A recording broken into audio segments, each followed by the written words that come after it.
morning students. Today we will discuss about unit 3b, forces on a charged particle in electric and magnetic field. But before that we will discuss about motion of charged particle in electric field, and after that we will study about force of a charged particle in a magnetic field. Okay beta? Okay, let's start. Motion of a charge particle in electric field. Okay, इनू समझण दे लई सब तो पहला तुहानूं diagram समझानी जरूरी है। देखो मैंने एक की बनाया हुआ है, यूनीफॉर्म इलैक्ट्रिक फील्ड बनाया हुआ है, ठीक है, positive charge and negative charge, ठीक है। उहदे सेंटर दे विच मैंने एक प्लस क्यू चार्ज रखा हुआ है। की लै ली मैंने एक स्क्रीन लै ली। अगर तो मेरे को कॉन्सटेंट वेलोसिटी है, कॉन्सटेंट वेलोसिटी के नाल मैंने प्लस क्यू चार्ज थ्रो करता, दैन कॉन्सटेंट वेलोसिटी के नाल जा रहे यू नाल, मान लो यू नाल जा रहा है, दैन वो कॉन्सटेंटली मूव कर जूगा कित्थे P in the absence of electric field. मतलब मैंने इलैक्ट्रिक फील्ड सिचुएट नहीं किया होया, हाले अप्लाई नहीं किया होया, सिर्फ मैंने प्लस क्यू चार्ज लिया from centre O, then thrown करता कित्थे करता स्क्रीन पी ते। मतलब वो सीधा जाऊगा in x direction, in x axis पे, अलोंग एक्स एक्सिस। बट जो in the presence of electric field, जो मैंने इलैक्ट्रिक फील्ड अप्लाई करता, दैन अपने को प्लस क्यू चार्ज है, दैन प्लस क्यू चार्ज है, दैन वो किनू अट्रैक्ट करूगा, नैगेटिव चार्ज नू अट्रैक्ट करूगा ना। तो थोड़ा जा जो in the absence, in the presence of electric field होगा, दैन वो थोड़ा जा टिल्ट हो जाऊगा किधर नू, टूवर्ड्स नैगेटिव चार्ज। ओके जी, समझ आ गया। तो इनू आप मान लें क्यू पॉइंट कदों आया, जो अपने को in the presence of electric field सी। In the absence of electric field it is along x axis, but in the presence of electric field it attracts towards negative charge, so it tilts towards negative charge. Then दो directions हो गए, x axis and other one is y direction. Y direction हो गई। उस तो बाद हुण देखो मैंने आई चीज़ लिखी हुई है ऊपर, let a charged particle is thrown from center O towards screen। मैंने एक चार्ज पार्टिकल नू थ्रो किया कितों, सेंटर O तो towards screen. In the absence of electric field charge particle directly strikes the screen at P along x direction, along x axis. मतलब जो मेरे को in the absence of electric field सी, then मेरे को जिहड़ा charge particle लिया C plus Q, वो सीधा थ्रो हो गया कि उपर पी स्क्रीन के उपर। हुण आपां स्टडी करांगे motion along x axis and motion along y axis. मतलब दोनों एक्सिस के दौरान पहला in the absence of electric field find करांगे, फिर in the presence of electric field. Okay चलो, motion of along x axis. हुण देखो जो मोशन कढ़ना आपने कीतियां हुई ने ना, 3 इक्वेशनस कीतियां हुई ने 9th क्लास दे विच भी ते प्रीवियस क्लास भी कीतियां ने। V is equal to U plus AT and S is equal to UT plus half AT square, है ना। V square minus U square is equal to 2AS। आ 3 इक्वेशनस कीतियां हुई ने, बट ये आप यूज़ करांगे equation of motion only second.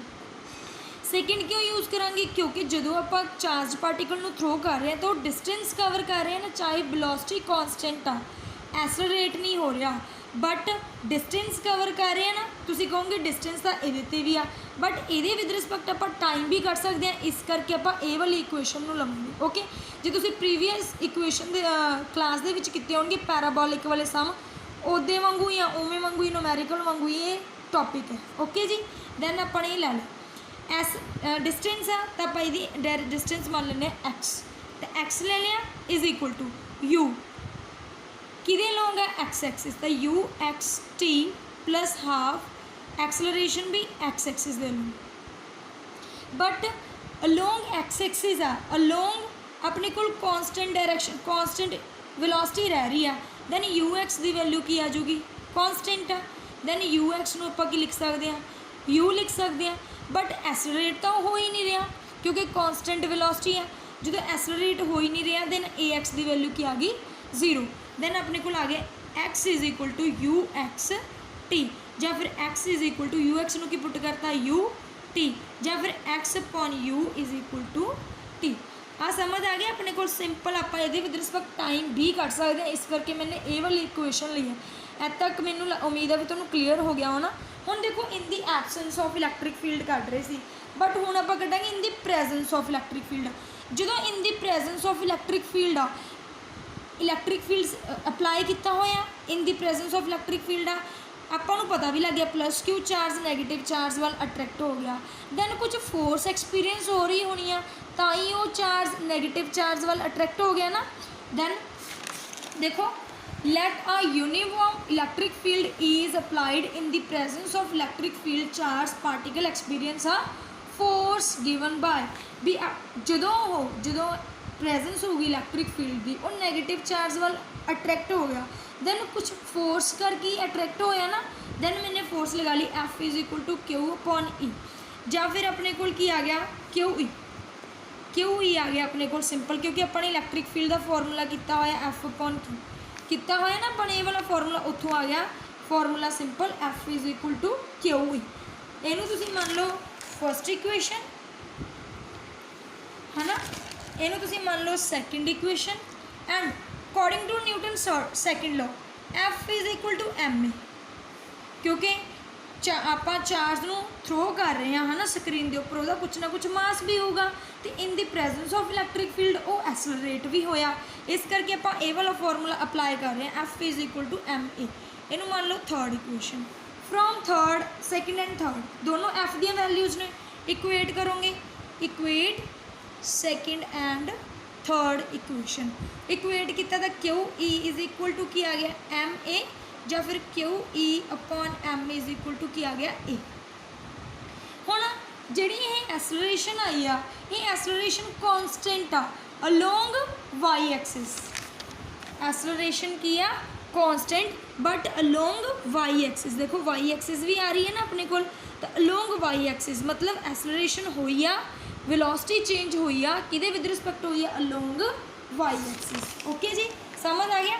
हुण आपां तुसी पैराबोलिक वाली न्यूमैरिकल की हुई है, तो आप मोशन दोनों अकॉर्डिंग ही करते हैं, एक्स एक्सिस भी एंड वाई एक्सिस भी, तो ये भी आप वही इक्वेशन यूज़ करांगे S is equal to U T plus half A T square है ना, तो ये वाई लाऊंगा तो Y is equal to U Y T plus half A Y T square.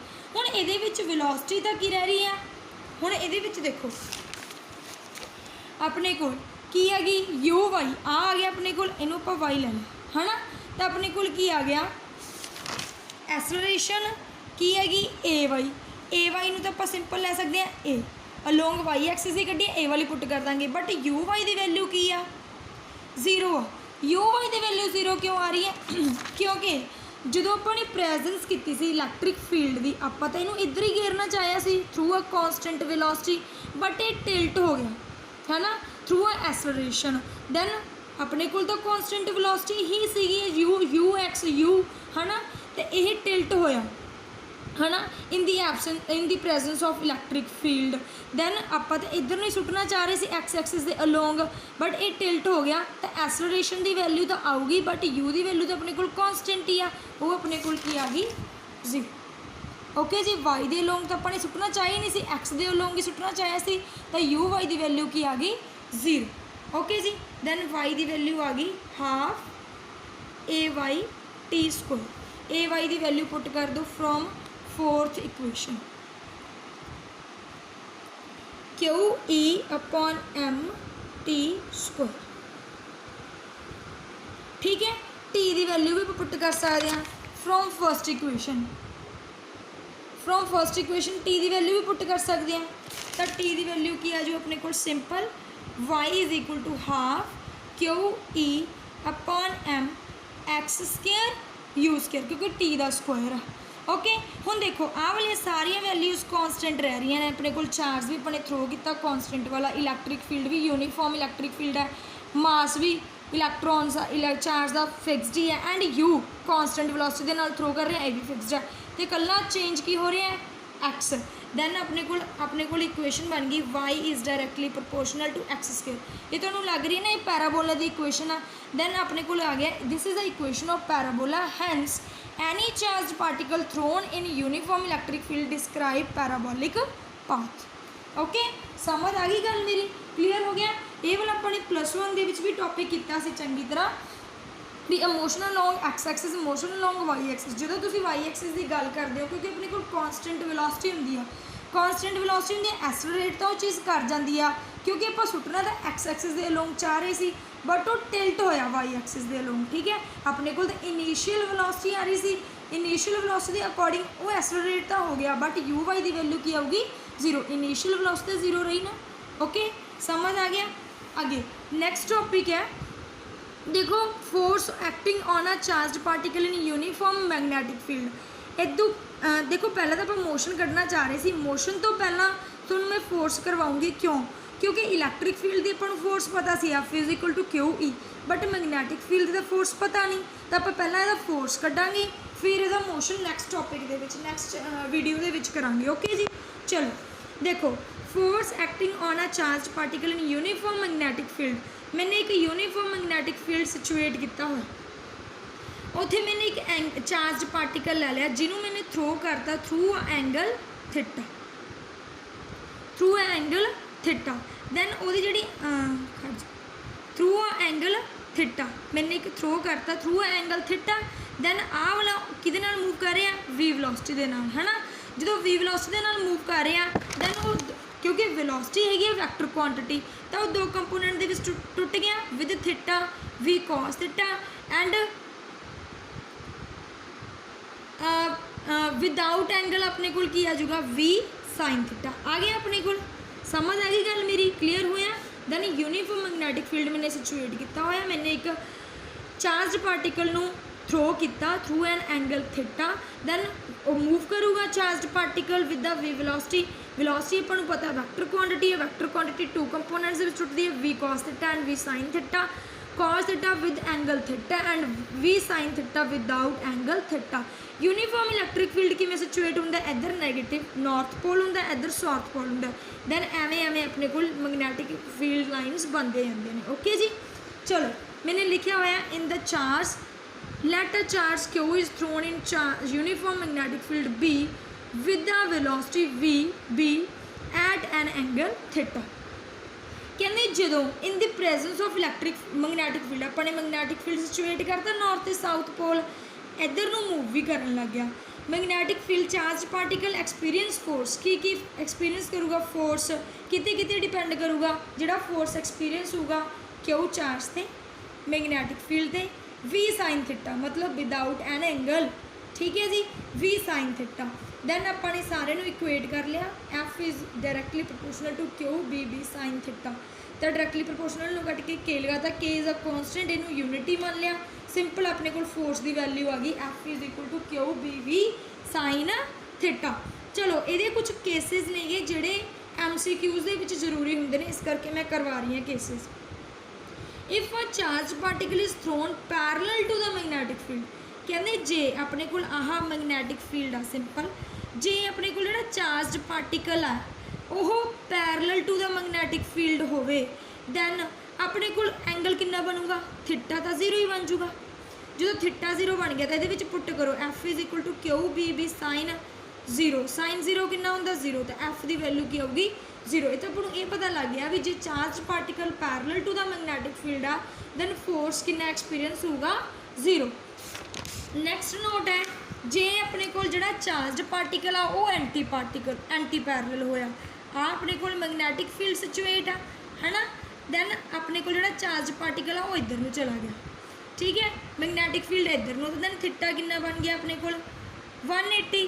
Theta 180 बन गया, पुट कर दो F is equal to Q V B sine 180। Sine 180 भी 0 होंगे, sine pi 0, sine all pi 0 होंगे ने, ईवन भी एंड ऑड भी।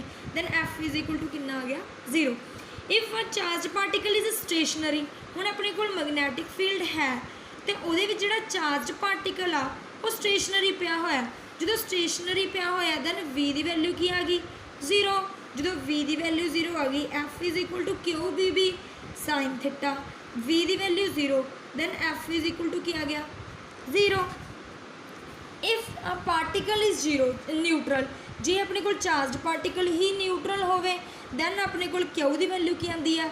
0। जो न्यूट्रल ही है तो कोई भी चार्ज नहीं, then F is equal to Q B B sine theta, Q की वैल्यू 0 आ गई, then F is equal to फिर तो की आ गया? 0 आ गया अपने कोल। कहते if a charge particle is thrown perpendicular to the uniform electric field magnetic field, then अपने कोल की है मैगनैटिक फील्ड सिचुएट है, दैन अपने कोल जिहड़ा चार्ज पार्टिकल आ उहनूं आपां किवें सुट्टदे आ परपेंडिकुलर सुट्टदा, दैन एंगल अपने कोल किन्ना बन गया मैगनैटिक फील्ड दे विद रिस्पैक्ट बी आ अपने कोल आ गया 90 का एंगल बन गया, तो थीटा इज इक्वल टू 90, तो F is equal to Q B B sine 90, then sine 90 की वैल्यू कितनी होंगी है 1, दैन फिर अपने को आंसर आ गया मैक्सीमम, मतलब जो perpendicular to the electric magnetic field होगा दैन फोर्स अपने को मैक्सीमम लगू। In the vector form force experience is given by, vector form के किमें एक्सपीरियंस कर सकते हो तुसी, F is equal to Q B भी साइन थीटा होंगे। हुणे आप +1 च पढ़ चुके हैं भी साइन थीटा लिए क्रॉस प्रोडक्ट होंगी है, F is equal to q तो स्केलर क्वांटिटी है, बी एंड वी दोनों की ने वैक्टर क्वांटिटी का q v into v. Okay जी, ये आ गई अपने को वैक्टर फॉर्म, समझ आ गई दोनों टॉपिक्स। एंड कल नूं आपां करांगे motion of the charge particle in a magnetic field. Okay जी, समझ आ गई गल, ये टॉपिक्स ध्यान नाल कर लियो, चंगी तरह कर लियो। एक मैंने अज मोशन करवाया charge particle in uniform electric field and another one is force of a charge particle in uniform magnetic field. ये दोनों टॉपिक बेसिक ने, ध्यान नाल कर लियो। ओके बेटा, दैट्स ऑल।